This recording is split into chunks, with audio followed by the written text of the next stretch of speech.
con Claudia Pascual Grau.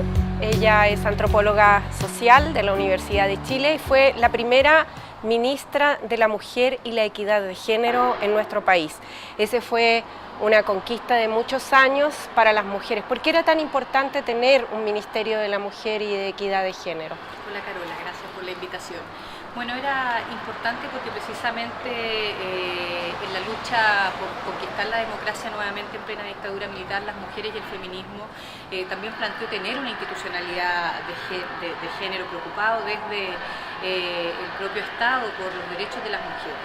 En ese marco, en el primer gobierno de transición a la democracia de Patricio Elwin se discutió cuál era esta institucionalidad, se dio el propio debate, las mujeres pedían mayor rango de esa institucionalidad y se dio el debate si era ministerio, si era servicio, si era secretaría y finalmente, la historia sabemos después de 24 años que salió el Servicio Nacional de la Mujer, pero no era justo que la institucionalidad de las políticas públicas que se dedica a trabajar con la mayoría de la población en Chile, que es más o menos el 52%,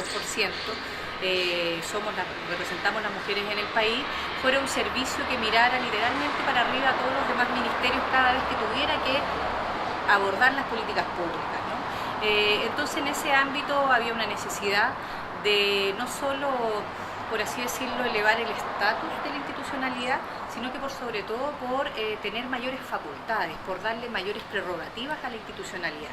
Y es por eso que la creación del Ministerio de la Mujer y la Equidad de Género, al menos desde su creación en la ley, permite definiciones mucho más actuales también en términos del papel que jugamos las mujeres en la sociedad, de una concepción de género también con una perspectiva mucho más amplia y además le permite también mayores facultades.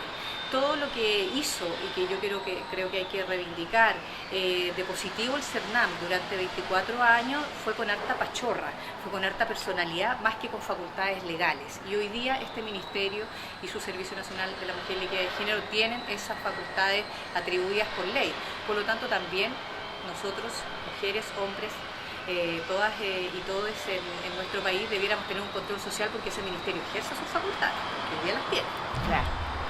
¿Por qué en el imaginario de las personas en Chile las luchas feministas están asociadas a la lucha contra la violencia hacia las mujeres? Vemos grandes manifestaciones en ese sentido, pero no vemos una cosa equivalente en torno a otros temas de las luchas feministas. Mira, yo creo que puede ser algo que esté hoy día siendo mucho más visualizado, porque también podríamos decir que a principios del siglo XX las luchas feministas estaban mucho más asociadas a la conquista del voto, al sufragismo, al derecho a la educación. Y tiene que ver principalmente porque hoy día hay una conciencia mayor en términos de la no tolerancia hacia la violencia contra las mujeres y la violencia de género en general. Por lo tanto, de que hay que tener mayores consideraciones culturales que permitan educar en no a la violencia, pero al mismo tiempo también políticas públicas que realmente puedan hacer prevención de la violencia, hacer protección a las mujeres que están siendo víctimas y por sobre todo sancionar adecuadamente todo tipo de violencia contra las mujeres. Pero yo creo que es bien limitado pensar que hoy día el movimiento feminista y que solo la mirada que haya sobre el movimiento feminista lo vincule solo a la violencia contra las mujeres. El movimiento feminista en general, a lo largo de la historia, los movimientos feministas, porque tampoco hay como una sola corriente, pero a lo largo de la historia han reivindicado todas las derechos que tienen que ver con los ámbitos tanto de el respeto a la integridad física de las mujeres, la autonomía física, como también se dice, y el respeto a sus decisiones con respecto a su cuerpo, los derechos sexuales y reproductivos, pero también ha manifestado con mucha fuerza la autonomía económica de las mujeres, la generación de recursos y a la toma de decisiones económicas, y al mismo tiempo también el derecho a organizarse y el derecho a representar las voces de la sociedad, no solo las nuestras, sino que las del conjunto de la sociedad, a ser elegida también. Entonces eso se traduce también en una autonomía política, autonomía económica y también la autonomía física. Entonces yo creo que los movimientos feministas los han reivindicado bastante equitativamente. Sin embargo hay periodos en la historia que efectivamente hay algunas temáticas que le hacen más sentido de urgencia, de prioridad, a lo mejor a los distintos segmentos de la población y muy particularmente a los segmentos de mujeres. En ese ámbito hay un tema que se vino quedando atrás en función de los derechos de las mujeres en el marco de las últimas décadas, y ese ámbito es precisamente el tema de la violencia contra las mujeres. Se avanzaba en otros derechos y sin embargo este quedaba como tapadito. Y yo creo que eso puede explicar efectivamente hoy día el por qué hay una demanda tan fuerte en términos de que con esto basta y que hay que hacer una educación distinta y que en eso jugamos todas, todos un papel central. ¿Y por qué hay tantos prejuicios hacia las feministas, los movimientos feministas? En Chile eso se manifiesta, por ejemplo, en redes sociales con mucha virulencia. Bueno, cualquier movimiento, cualquier idea transformadora, política, social, cultural, económica, que pretenda transformar el status quo y el orden dado, tiene mucho prejuicio.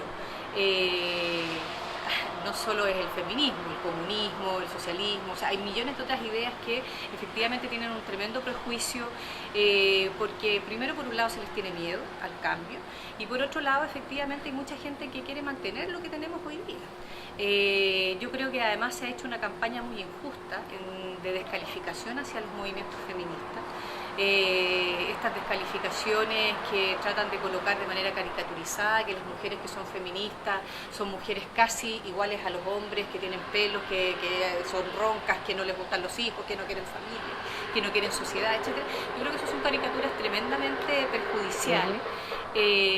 Creo que efectivamente los movimientos feministas que reivindican no solo los derechos de las mujeres, las autonomías de las mujeres, sino que al mismo tiempo una transformación social, una transformación institucional, una transformación económica que nos permita ser un país más justo, más inclusivo y al mismo tiempo más feminista en el sentido de esa transformación cultural de las instituciones, es algo que realmente le hace bien a nuestro país. Le hace bien. Ahora, si hay alguien que todavía le tiene miedo a la palabra, porque no la conoce del todo, porque está todavía marcado lleno de prejuicios y sin embargo el conjunto de derechos por los cuales está luchando son tremendamente feministas, yo creo que hay que hacer una conversación ahí que permita efectivamente, sin descalificaciones y derrumbando los miedos, digamos, permita decir, bueno, yo no sabía y resulta que también soy feminista. También soy feminista, ¿no? Claro. Y bienvenido sea. Sí. Algunos sectores critican a los movimientos feministas y usan un concepto de ideología de género. ¿Qué es esto? ¿De qué se trata? Es como tan inexplicable. ¿Por qué se utiliza este concepto de la ideología de género? Como yo no soy parte de quienes lo reivindican, me encantaría también saber a qué se refiere, pero lo que sí entiendo es que es la manera nueva de descalificar precisamente aquellas concepciones que lo que plantean desde una perspectiva de género, desde una categoría de análisis de la sociedad, con un concepto que es el género, que es el cual nos dice, mira, a la diferencia biológica que tenemos los seres humanos, hay que sumar también el cómo la cultura nos ha enseñado a ser hombres, a ser mujeres, por un lado, y por otro lado también a la diversidad de identidades de géneros que existen, porque no solo hay heterosexuales en hombres y mujeres, sino que tenemos lesbianas, trans, bisexuales, homosexuales, etcétera, etcétera. Entonces, en ese sentido, yo creo que es una manera de colocar el punto en decir esto es un invento, como categorías que se inventan y que no responden a realidades concretas, ¿no? Como una falsa conciencia entendida así la ideología. Sin embargo, eso desconoce situaciones que son tremendamente reales, y es cuando, lo hemos visto, niños y niñas trans sufren tanto en la realidad del colegio porque no son entendidos desde su identidad, porque no es compartido el cómo poder acogerles, cómo poder darles esas posibilidades, cuando se ha discriminado históricamente a lesbianas y a gay por tener una identidad de género y identidad sexual distinta, digamos, a hombres y a mujeres heterosexuales. Creo que las diferencias y las diversidades siempre nos enriquecen como seres humanos, pero esas diferencias y diversidades no pueden albergar subordinaciones, discriminaciones y mucho menos violencia. Entonces, aquellos sectores que acusan una ideología de género son aquellos sectores que no están dispuestos, a mi juicio, de aceptar el respeto a la diversidad, el respeto a la inclusión, desde las diferencias y desde las cosas en común también que tenemos, y de creer que la construcción familiar, social, cultural, económica, tiene solo un prototipo de persona, de ser humano, de grupo familiar o de estructura de organización social o institución, lo que sea. Y no entender que efectivamente hay muchas más diversidades y que eso no los hace ni más ni menos personas, ni mejores ni peores. Y creo que en ese sentido le están haciendo un daño muy grande, porque no se debate el fondo de las propuestas de los feministas. Claro. No se debate el fondo de qué es lo que se quiere transformar cultural, social, política y económicamente en el país o en el mundo.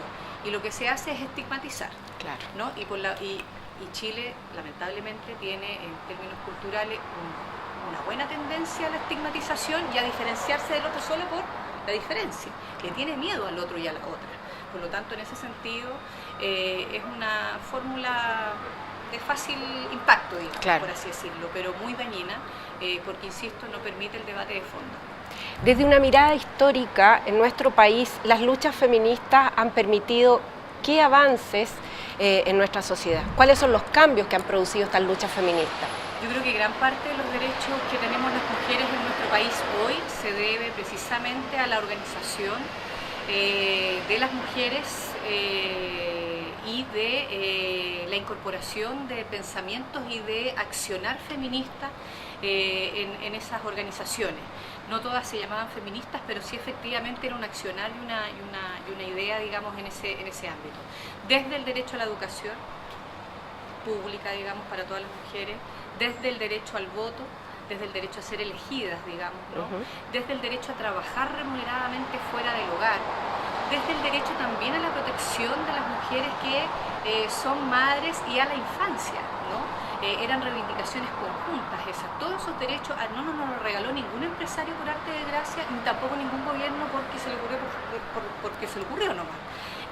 A propósito de Gabriel González Videla, que no se le ocurrió darnos el voto porque venían 30 años peleando el voto, digamos. Claro. ¿No? Entonces creo que todos esos derechos se han conquistado, por supuesto también el derecho al reconocimiento de la diversidad de familias, el derecho al reconocimiento de los hijos fuera del matrimonio, ¿no? El derecho a filiación, todo lo que tiene que ver con las mejoras en las condiciones laborales de las mujeres, que por supuesto falta mucho por hacer, por favor, no estoy diciendo que esté todo listo, pero sí lo que se ha conquistado desde el derecho a la silla, por ejemplo, hasta el postnatal y el prenatal, las licencias, etcétera. Son todos derechos conquistados a partir de una instalación de un debate de derechos de las mujeres y de derechos feministas en el ámbito de aquí efectivamente no tenemos condiciones iguales en las cuales nos desarrollamos las mujeres y los hombres, ¿no?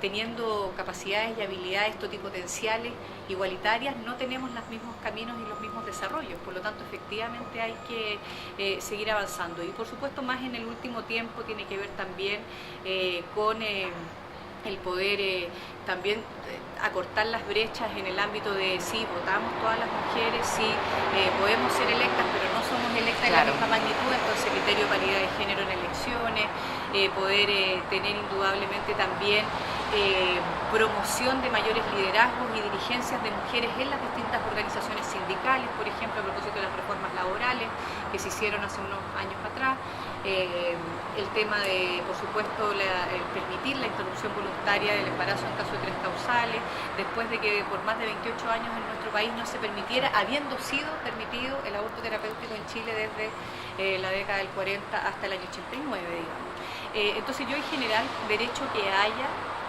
de las mujeres hoy día consagrado, creo que uno puede decir con toda certeza es un derecho conquistado, es un derecho ganado y no es un derecho regalado. Sí. Creo que en ese sentido es el aporte de la conciencia y la toma de conciencia, digamos, las mujeres de sus propias condiciones y en ese sentido de adoptar indudablemente miradas feministas.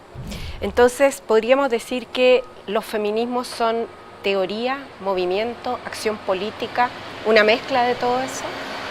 Yo creo que principalmente los feminismos son movimientos políticos sociales, por lo tanto llaman a la acción, no llaman a una descripción del status quo, no llaman a una descripción de la sociedad.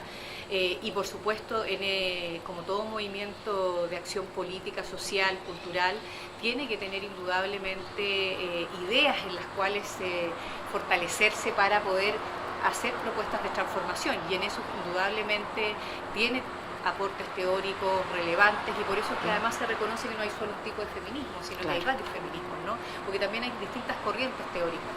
pero creo que no es un mero ejercicio académico. Creo que es un accionar, una praxis, digamos, transformadora. Si no, sería filosofía. Claro. Solamente, digamos, con todo el cariño para la filosofía en términos de descripción de fenómenos societales, más claro, no de transformación, y el feminismo busca una profunda transformación, por lo tanto es un llamado a la acción siempre. Todas las mujeres siempre tenemos una mujer que es, o varias, ¿no es cierto?, que son nuestros referentes. ¿Cuál es su referente? Ay, yo tengo, yo creo que hay mujeres tremendas a lo largo de toda la historia y en el mundo. Yo creo que lo que hicieron desde una Rosa Luxemburgo, una Alexandra Kollontai, desde el propio aporte de la Simone de Beauvoir, desde aquellas mujeres que por así decirlo sacaron la voz en momentos en que las mujeres eran tremendamente invisibles, ¿no? En la agenda pública, en el debate público me refiero. Creo que hay mujeres tremendas en ese sentido. Y en el caso de Chile, yo creo que, por supuesto, todas las mujeres que pelearon, yo creo que las sufragistas son gran parte de mujeres, además porque fueron muy hábiles, muy multifacéticas para poder dar la lucha, esto de la creación de partidos estrictamente femeninos, la mantención de las militancias en los partidos regulares, la coordinación con las organizaciones sociales. Yo creo que en ese sentido, la Olga Poblete, por decirlo, y más recientemente hay una mujer que me convoca mucho, que la quiero mucho además, que es la Mireia Baltra. Sí, la Mireia Baltra es una gran luchadora. Así es. Y un ejemplo también para muchas mujeres por su esfuerzo, por su fuerza, ¿no es cierto? Y por la capacidad de construirse ella misma una identidad. Así es. Sí. Y además de tener esa capacidad de aprender todo el tiempo, nunca sentirse como graduada de los conocimientos políticos y sociales, sino que siempre tener ganas de seguir aprendiendo, y así se ha mantenido vigente hasta el día de hoy. Claro. Bueno, Claudia, muchas gracias por esta conversación que forma parte del curso de Teorías Feministas de Universidad Abierta. Muchas gracias.